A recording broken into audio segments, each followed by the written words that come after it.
Hey everybody, I know it hasn't been that long, but I've been absent from YouTube for a little bit, and a lot of that has to do with something that happened personal in my life. And I want to say, I know that you clicked on this video because it's a review for a movie, but I do want to say something quick that's important for me to say to all of you, and if you're really that concerned to getting to a review, you could skip ahead. But things come into perspective when things personal happen in your life, and I just want to say to everybody out there, it's important that it's hard sometimes because we just have routines and schedules, but it's easy to take life for granted. Every day that we are up and about and alive is a good day and an opportunity to do something good with your life in some small, even big way, anyway. And you should always try to find time to spend time with family, to tell your parents that you love them, and just do good for this world, because we need love in this world. And it sounds corny, but it's true. And yeah, I guess really that's the basis of what I wanted to say. And yeah, let's get to the review now.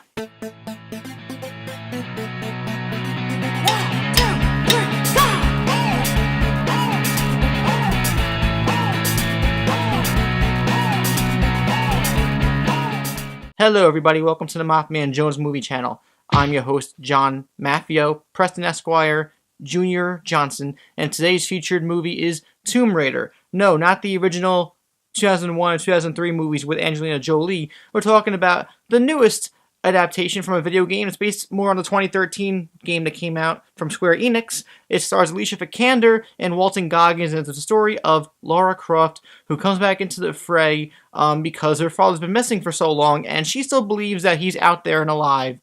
When she discovers a secret tomb of his, and she discovers information that he's possibly out on this island, she treks along to find her father on this island, while also discovering that there are other antagonistic characters that are trying to get what she's looking for and her father are looking for, but for the wrong reasons. So we have an action-adventure film. If you are a fan of film, but you also like video games, you probably already know that the history of video game movie adaptations are pretty piss poor. I do have my fair share of guilty pleasures, like Mortal Kombat from the 90s and Doom, only because it's the first movie I saw in theaters without my parents. I saw it by myself with a friend. Film, in general, is subjective, but it's pretty objective that the execution of most video game movies is bad, even if they have good intentions behind them. And having said that, my expectations for Tomb Raider, the 2018 version, were pretty low, but I have to admit that I came out enjoying the movie. It's thoroughly entertaining. It's got fun moments. Alicia Vikander puts in great effort for Lara Croft. At least physically, she kicked her own ass for this movie, it feels like. Acting-wise, I think there are some weaker moments she has, but given the material, she does the best she can with the material she is given, for sure. And when the movie feels like it's falling, I think Alicia Vikander helps bring this movie back up into standing formation. Dominic West plays Lara Croft's father, and he's a big piece of the plot of this movie, and when he's on screen, I think he does a good job with the material he's given. I think his character's arc is really weak and cliched, but the actor himself is really good. And Walton Goggins, he's very doe-eyed the entire movie, and he kind of just has this look like he's menacing one moment, and then the opposite the next, and you don't really know how to feel for him. They try to make you feel sympathetic for his character, and I think it failed to do that. However, Walton Goggins, again, as well, the common theme in here, doing the best with the material you're given, he does that too. But his character from a written standpoint is pretty inconsistent. One of the opening scenes with his character establishes the fact that he will do anything that he can to find what he's looking for. Like, he's desperate, and if that means killing somebody for no reason, he'll do it. But then there'll be a scene immediately after where he fails to comply with that.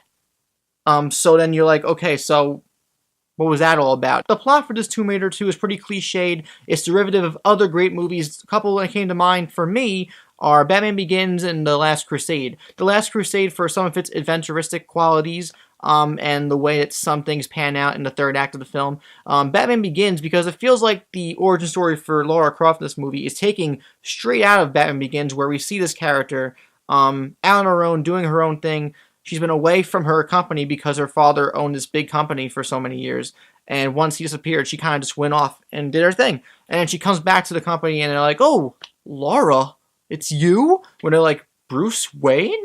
But it was a good way of, I'll be honest, it was a good way of getting audiences invested in her character, because it wasn't a piss poor job. It was just bland and mediocre and what you've expected. If you've seen movies before, then you're definitely going to recognize the beats and the tone that they're going for, and it may bring a boring quality to you from a viewing perspective, but it's not bad. Along with Alicia Vikander's performance, in my eyes, I think the action and the adventure here is actually pretty worthwhile too. I think a couple of the ways that this movie gives an excuse to get to those sequences are a little lazy. There's no real reason for them to occur. But when they do, you are thrilled, you are kind of mesmerized in seeing and hoping that Laura makes it through the situation, because she does get her ass kicked. She kind of still looks pretty the whole way through, but she does get her ass kicked. She falls into rivers, she hits into trees, she's constantly hitting into objects, getting kicked in the face, punched in the face by people,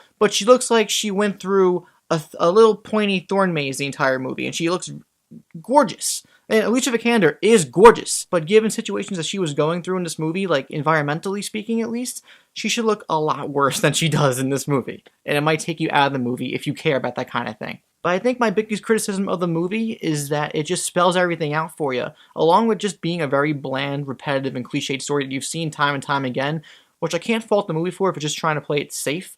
It just seems like from the very beginning you get this narration that we get more information beat for beat on just like 25 or 30 minutes further into the movie. So, like, what was the point of the opening narration if we're just going to hear it again in the end? The exposition that we receive in this film, piece by piece, is lazily executed for the most part, and you do get moments where it literally spells out what's happening emotionally and physically in a situation when, as an audience, it treats you like an idiot.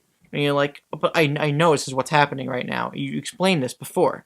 But in a way, I understand. With video game movies, they're taking such baby steps, and I think it's necessary to take baby steps to get to your masterpiece, so to speak, of video game movie adaptations. And we'll get there one day. And I do think that this movie, Tomb Raider, this new one at least, does provide hope that we will be there one day. If it's 10, 15, 20 years, maybe even a couple years from now, we will get there. Jordan Vogt Roberts, who made Kong Skull Island and King of Summer, wants to do Metal Gear Solid. I think that's going to be it, but we'll have to see. Tomb Raider is it's a decent action adventure movie with a really good leading performance and some fun action sequences.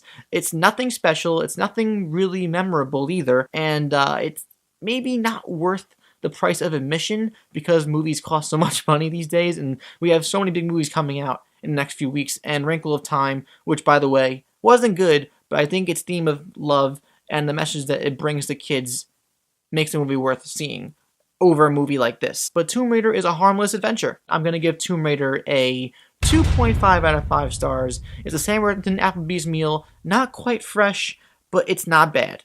And if you want to see it in theaters, you will not hate yourself for it.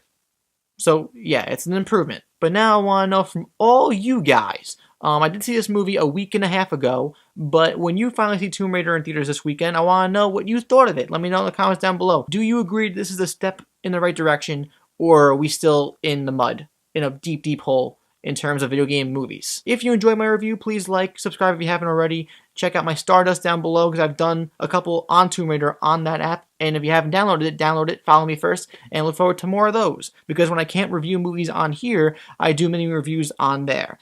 And it's just a fun app to use if you're a fan of movies. As always, I'm John Matthew, aka MaffmanJones, and I'll see you guys on the flip side.